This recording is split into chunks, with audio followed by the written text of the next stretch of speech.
테슬라 소식입니다. 전기차 가격 낮추기 위해 모듈식 조립 도입. 테슬라가 저가 공세에 나선 중국산 전기차와 경쟁하기 위해 전통적인 제조 방식을 과감히 바꿀 계획이다.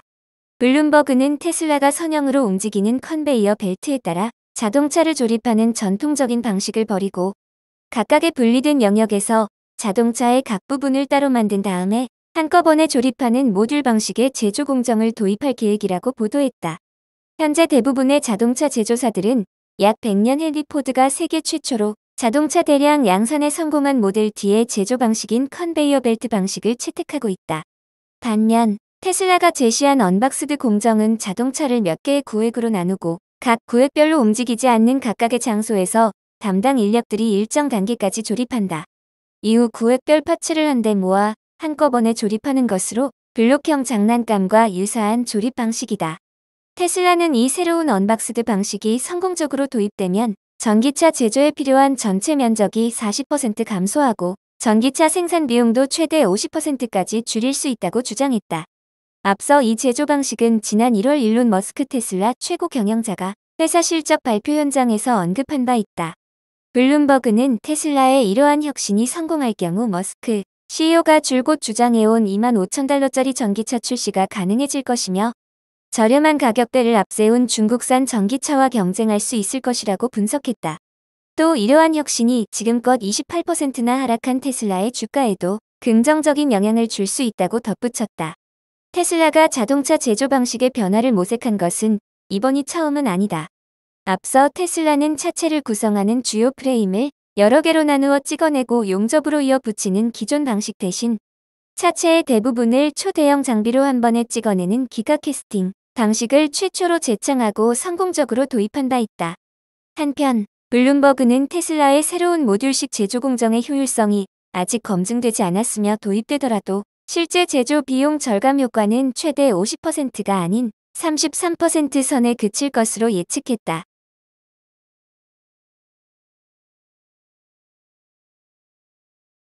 애플 소식입니다. 미 EU에 이어 공정위도 애플 조사 착수.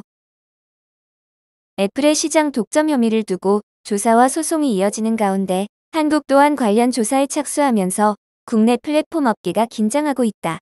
공정거래위원회가 해외에서 제기된 플랫폼에 대한 소송을 검토하고 제재에 이른다면 사실상 플랫폼법 재추진 의사를 분명히 나타낸 것으로 해석되는 탓이다.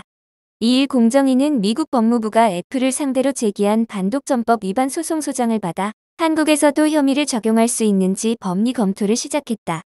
공정위가 조사 중인 사안은 미국 법무부가 애플을 상대로 제기한 반독점법 위반 혐의에 관한 소송이다. 해당 소송 내용은 앞서 공정위가 추진했던 플랫폼 공정경쟁 촉진법이 무사히 국회를 통과했다면 제기할 수 있는 사안을 다룬다. 미국 법무부는 16개 주 법무장관과 지난 21일 서면 독점금지법 제2조를 위반했다는 혐의로 애플을 고소했다. 애플이 아이폰을 처음 출시한 이래 지금까지 애플 단독 운영체제인 iOS를 이용해 아이폰 작동 체계를 통제하고 일부 앱과 서비스를 합당한 사유 없이 제한했다는 혐의다.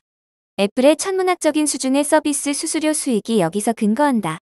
애플의 인앱 결제 수수료 수익은 100조 원대에 이른다. 이유 또한 본격적으로 시행에 들어간 디지털 서비스법과 디지털 시장 법률 근거로 애플의 앞선 사례를 포함해 다양한 반독점법 위반 혐의를 조사 중이다. 지난 플랫폼법 입법 추진 당시 직접적인 규제 대상으로 지목됐던 한 플랫폼 기업 관계자는 애플의 폐쇄적인 기기 운영 정책은 보안과도 관련 있다며 다양한 장단점이 있음에도 단적인 몇 가지 사례로 조사하는 게 옳은지도 알 수 없고 해당 조사로 기업 내 보안이 훼손될 경우 어떻게 대응할지도 없는 상황에서 불합리한 소송과 조사로 느껴진다고 밝혔다.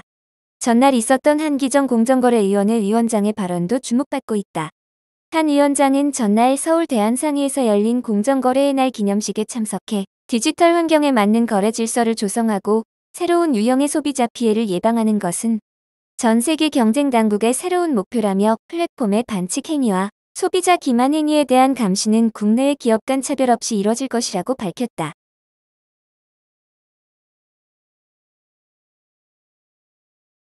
마이크로소프트 소식입니다. AI 챗봇 쓰지 마. 금지령 내린 미 하원. 미국 하원이 의회 직원들에게 마이크로소프트의 인공지능 챗봇 코파일럿 사용 금지령을 내렸다. 하원에서 승인하지 않은 데이터가 유출될 위험이 있다는 이유에서다. 인터넷 매체 악시오스는 미 하원 최고행정 책임자 캐서린 스핀더의 말을 인용해 이같이 보도했다. 스핀더는 코파일럿은 하원에서 사용할 수 없는 앱이라며 코파일럿 앱이 하원 데이터를 유출할 수 있다고 사이버 보안국에서 판단했다고 밝혔다. 그는 이어 코파일럿은 모든 하원 MS 윈도 디바이스에서 제거된 뒤 차단될 것이라고 덧붙였다. 코파일럿은 MS의 생성형 AI 챗봇이다. 사용자와 대화 형태로 검색, 문서 작성 등의 작업을 할 수 있는 AI 비서 역할을 한다. MS는 최근 코파일럿 바로가기 버튼이 추가된 키보드를 새로 내놨다. 이 버튼을 누르면 화면에 챗봇이 등장한다. MS 측은 미 하원의 이 같은 조치에 정부기관은 데이터에 대해 더 높은 보안 요구 사항을 갖고 있다며 올해 하반기 연방정부의 보안 및 규정 준수 요구 사항을 충족하는 코파일럿과 같은 AI 도구 로드맵을 발표할 것이라고 밝혔다.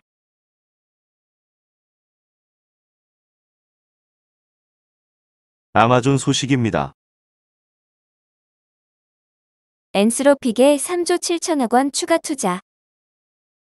아마존은 인공지능 스타트업 엔스로픽에 27억 5천만 달러를 추가 투자한다고 밝혔다. 이번 투자는 지난해 9월 12억 5천만 달러를 투자한 데 이은 것으로 이로써 엔스로픽에 대한 투자는 총 40억 달러로 늘어났다. 아마존은 지난해 9월 엔스로픽에 최대 40억 달러를 투자하겠다고 밝힌 바 있다. 아마존은 이번 투자를 통해 엔스로픽의 지분을 일부 소유하게 되며 이사회에는 참여하지 않을 것이라고 설명했다. 이번 투자는 엔스로픽의 마지막 시장 평가액인 184억 달러를 기준으로 성사됐다. 미 경제 매체 CNBC 방송은 이번 투자가 AI 경쟁에서 우위를 점하기 위해 아마존 30년 역사상 최대 규모의 외부 투자라고 평가했다.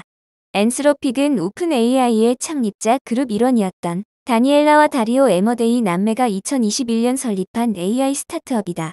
지난 4일 자사 최신 AI 모델인 클로드 3을 출시했다고 밝히며 오픈 AI의 AI 모델인 GPT-4 및 구글의 제미나이 등과 경쟁하고 있다. 엔스로픽은 클로드 3을 출시하면서 학부 수준의 지식과 대학원 수준의 추론, 그리고 기초 수학과 같은 업계 벤치마크 테스트에서 클로드 3이 GPT-4와 제미나이 울트라를 능가했다고 밝힌 바 있다. 지난해 5차례 펀딩을 통해 총 73억 달러를 끌어모았다. 아마존 외에 구글도 5억 달러를 투자하는 등 총 20억 달러를 투자하기로 했다. 규모는 알려지지 않았지만 세일즈포스도 투자자 중 하나다. 아마존 웹서비스의 데이터 및 AI 담당 부사장인 스와미 시바수브라마니아는 생성형 AI는 우리 시대의 가장 혁신적인 기술이 될 것이라며 엔스로픽과 전략적 협업을 통해 고객 경험을 더욱 향상시킬 수 있을 것으로 믿고 있으며 앞으로의 행보를 기대하고 있다고 말했다.